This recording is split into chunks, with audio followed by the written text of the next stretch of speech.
Hai semuanya, gimana kabar kalian? Semoga selalu dalam keadaan baik. Jadi welcome back teman-teman di Andre Graciano Channel, dan ini adalah segmen analisa pagi, segmen di mana kita akan mengulas untuk update news dan juga pergerakan dari market, khususnya market Bitcoin. Teman-teman, seperti biasa, kita berada di tanggal 2 April 2024 dan kita akan mulai pembahasannya dari kalender ekonomi. Di perdagangan kemarin kita dapat beberapa rilis data terkait dengan PMI, manufacturing, employment, dan juga prices dari Amerika Serikat. Dan overall, trennya mengalami tren pemulihan ya teman-teman. Ini semua data PMI-nya menunjukkan bahwa perekonomian Amerika Serikat tengah pulih saat ini. Jadi ya perekonomian kemungkinan bakalan tetap mengalami tren peningkatan seiring dengan berjalannya waktu. Hari ini kita akan dapat beberapa rilis data terkait dengan job opening, kemudian juga akan ada beberapa member FOMC yang bakalan speech di perdagangan hari ini. Ya, mungkin memberikan impact, mungkin juga tidak, teman-teman. Jadi dari kalender ekonomi mungkin impact-nya nggak akan terlalu signifikan ke market kripto. Oke, kita akan lihat lagi dari beberapa berita kemarin ya. SEC curiga ETF Ethereum spot memiliki potensi dimanipulasi. Jadi ini adalah berita skeptis ya dari SEC, di mana melihat resiko manipulasi itu bisa saja terjadi pada Ethereum ketika Ethereum ETF mendapatkan approval. Hal ini diketahui dari publikasi konsensus yang menjawab pernyataan SEC mengenai potensi tersebut. Jadi konsensus sendiri adalah salah satu kontributor sekaligus juga validator yang ada di Ethereum. Teman-teman, dalam surat komentarnya disampaikan bahwa Badan Pengawas Konsensus menyatakan bahwa kekhawatiran tentang penipuan dan manipulasi tidak berdasar. Faktanya implementasi Proof of Stake Ethereum memenuhi bahkan melampaui keamanan dari Proof of Work Bitcoin. Karena dalam publikasi perusahaan tersebut, ini juga membandingkan keunggulan Ethereum dan juga Bitcoin. Pertama, Ethereum memiliki penyelesaian blok yang lebih cepat dibandingkan dengan Bitcoin. Ethereum juga memiliki komunikasi pengembangan yang lebih besar daripada Bitcoin. Menyambut keputusan tentang hasil ETF spot dari Ethereum, komunitas kripto mengetahui tengah memasang taruhan, teman-teman. Jadi ada juga yang memasang taruhan terkait dengan approval dari ETF ya. Jadi bisa dibilang saat ini kondisinya Ethereum sebenarnya sedikit diunggulkan, karena kalau kita lihat dari berita juga kemarin, Bapepti-nya Amerika Serikat atau dari CFTC sendiri sudah mengatakan bahwa Ethereum ini adalah komoditas ya kan. Jadi harusnya sih SEC nggak berani ngotot lagi kalau Ethereum ini merupakan securities, dan ya produk ETF Ethereum harusnya mendapatkan jalan yang lebih lurus teman-teman setelah kasus perkara tersebut. Tapi ya kita belum mendapatkan approval terkait dengan Ethereum ETF, so masih menunggu hal tersebut. Kemudian ini adalah surat dari dari pengadilan ya untuk FTX, teman-teman. FTX dikabarkan sudah melakukan percobaan penjualan beberapa aset mereka, teman-teman, terkait dengan kalau kita lihat atau kita ikutin berita-berita belakangan kan, di mana FTX ini harus membayar kreditur ya teman-teman. Mereka harus bayar hutang mereka kepada para investor, dan mereka akan melikuidasi beberapa aset. Salah satu aset yang cukup besar yang dimiliki oleh FTX yaitu datang dari token Solana, teman-teman. Jadi Solana ini bakalan dijualin nih pelan-pelan, karena memang dari SEC-nya sendiri itu sudah memberikan keputusan atau memperbolehkan ya teman-teman, dari pengadilannya pun juga sudah mengarah ke sana teman-teman.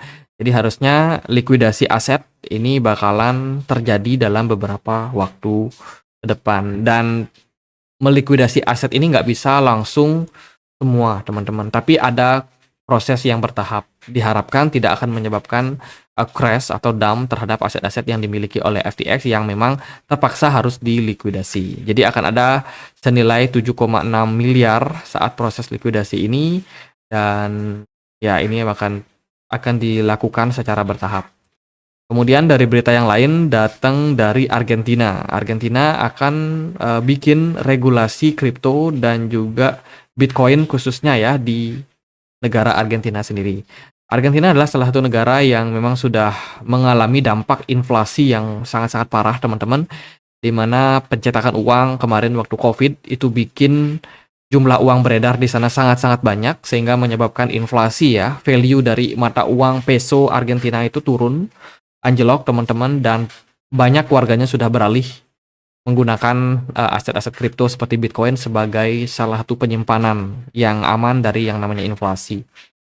Dan regulasi di sana tentunya akan dibangun dan juga sekaligus exchange, penambangan, lalu juga proyek-proyek kripto di sana juga bakalan diregulasi dengan baik. Jadi ini sebenarnya adalah upaya untuk memperbaiki perekonomian yang ada di sana.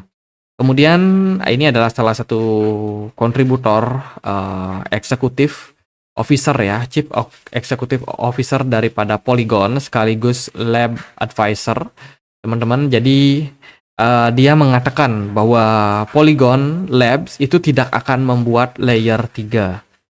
Saya mengatakan bahwa bagian tenangnya dengan lantang layer 3 ada hanya untuk mengambil nilai dari Ethereum, dan layer kedua tempat layer ketiga dibangun. Jadi ini bisa dibilang adalah salah satu perkembangan ke depannya teman-teman. Sekarang kan rame ya layer kedua, layer kedua digoreng. Nah ke depannya itu akan ada layer 3.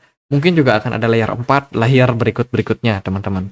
Dan dari sini kita bisa mengetahui perspektif daripada salah satu CEO daripada Polygon ya, yang mengatakan bahwa mungkin layer ketiga ini nggak akan berfungsi di Polygon Matic teman-teman, atau nggak akan dibikin ya, disebabkan karena ini bisa melemahkan Ethereum. Secara fungsi mungkin Ethereum akan berkurang kalau ada layer ketiga teman-teman. Lalu ujung-ujungnya ya kehilangan identitas. Kenapa kita harus pakai Ethereum kalau ada layer-layer berikutnya yang lebih murah, lebih cepat, lebih ya pokoknya lebih ya teman-teman. Jadi ini bisa mengurangi kekuatan dari Ethereum sendiri. Nah itu sih kurang lebih isi tweetnya. Dan kemudian ada masalah juga nih dari Tron teman-teman. Tron kan lagi dalam kasus ya sama SEC. Jadi SEC ini memang banyak sekali menyerang banyak developer crypto exchange dan lain sebagainya, itu banyak mendapatkan ya yang namanya masalah teman-teman. Nah kemudian berita kelanjutannya adalah dari Tron sendiri ya, Justin Sun itu kayak menggugat atau kayak berupaya untuk menentang nih teman-teman tindakan yang dilakukan oleh SEC yang terlalu mencampuri banyak urusan. Ya, jadi banyak hal yang sebenarnya itu berkaitan sama komoditas justru malah dicampurkan dengan SEC, teman-teman. Jadi ya ini adalah komentar dari Justin Sun terkait dengan gugatan yang sempat dilakukan oleh SEC terhadap banyak proyek-proyek kripto. SEC bukanlah regulator seluruh dunia, dan upayanya untuk menetapkan undang-undang keamanan Amerika Serikat itu sebagian besar dilakukan oleh pihak asing. Jadi ya itu teman-teman, ini tindakan yang dianggap terlalu berlebihan dari SEC. Kemudian berita datang dari Conflux ya, China akan launching bersama dengan Conflux sebuah blockchain project teman-teman, dan ini tentunya merupakan sebuah berita yang bagus teman-teman sebagai salah satu narasi Cina ya, blockchain dari Cina. Conflux teman-teman boleh untuk pantau teman-teman. Jadi sebelumnya Conflux ini sudah bekerja sama dengan salah satu perusahaan Telkom di Cina, dan sekarang dia udah mengajak governance-nya atau pemerintahannya teman-teman dalam hal mendevelop project blockchain yang ada untuk pengembangan dari Cina sendiri. Jadi ini juga berita yang terbilang positif. Lalu gimana nih kondisi dari market kripto, apakah menarik saat ini atau bagaimana? Kemarin data ekonomi PMI jelas bagus ya buat market Amerika Serikat. Data PMI-nya strong, indeks dolar kemarin mengalami penguatan 0,41%. Dari aset-aset lain kayak gold kemarin tipis 0,01% ya kenaikannya. Lalu S&P 500 kemarin terkoreksi 0,2%. Bitcoin dan kawan-kawan kemarin agak turun dengan BTC dominance yang naik sehingga banyak altcoin yang mengalami koreksi lebih dari 5% teman-teman. Ini diskon buat teman-teman yang ketinggalan masuk ya, nggak masalah teman-teman. Ada koreksi yang terjadi pada market, dan Bitcoin terkoreksi sampai level 69.700 something. Padahal kalau kita lihat ya pergerakan dari Bitcoin kemarin kan ada kenaikan tuh teman-teman. Jadi ada kenaikan sebentar, naik sampai 71.000, namun ternyata di level tersebut justru selling pressure masuk ya, menekan pergerakan Bitcoin turun balik. Jadi untuk saat ini Bitcoin masih sideways kalau menurut saya teman-teman, masih sideways bergerak flat dan tidak terlalu terjadi banyak pergerakan yang sangat jauh. Overall range pergerakan Bitcoin masih ada di kisaran 73.000 something sampai dengan 59 ribuan teman-teman. Jadi masih tektokan di level tersebut dan ya belum ada indikasi yang kuat untuk kembali lanjut bullish atau mungkin bakalan mengalami koreksi yang lebih dalam. Jadi masih stabil-stabil aja kalau bagi saya untuk saat ini buat Bitcoin. Jadi teman-teman yang trading ya lebih hati-hati teman-teman. Di fase-fase seperti ini biasanya lebih banyak yang kena short atau squeeze ya. Jadi short squeeze atau long squeeze itu lebih banyak terjadi karena memang market cenderung bergerak sideways seperti sekarang. Jadi banyak trader yang kehilangan dana bukan ketika market bullish atau bearish, justru di fase-fase sideways seperti inilah banyak sekali mengancam teman-teman. Maka dari itu kalau trading ya aman-aman aja, main aman, pakai leverage yang kecil. Kalau teman-teman tradingnya di market futures, kalau di market spot nggak ada masalah. Kalau teman-teman udah nyangkut ya hold aja. Bull run kita masih akan sampai 2024 akhir bahkan ke 2025 ya teman-teman. Jadi masih sangat-sangat panjang peluangnya. Jadi sabar-sabar aja buat trading di spot. Kalau bagi saya ya gitu buat market, saya sendiri masih hold posisi, nggak masalah. Kalau dia nanti ada koreksi, saya akan cari Fed ya, Fed AI teman-teman yang bakalan merger, itu yang bakalan saya akumulasi ke depannya. Jadi untuk sekarang ya sabar-sabar aja, Bitcoin tektokan di sini. Kalau kita lihat di time frame yang lebih kecil, pergerakan Bitcoin juga masih disertai dengan volume perdagangan yang baik. Ya, kalau kita pakai indikator smart money-nya agak kecil pada market teman-teman. Ya, itulah market masih bakalan berpeluang untuk koreksi pada jangka waktu pendek. Ya, target-targetnya kalau bisa turun sampai 61.000 atau 62.000 ya itu posisi yang ideal buat masuk ke Bitcoin teman-teman. Even kalau dia bisa diskon lebih dalam lagi ya lebih bagus lagi tentunya ya. Jadi ya itu sementara koreksi dulu buat market mungkin di bulan April even sampai Mei kemungkinan juga masih bakalan dalam posisi yang seperti ini.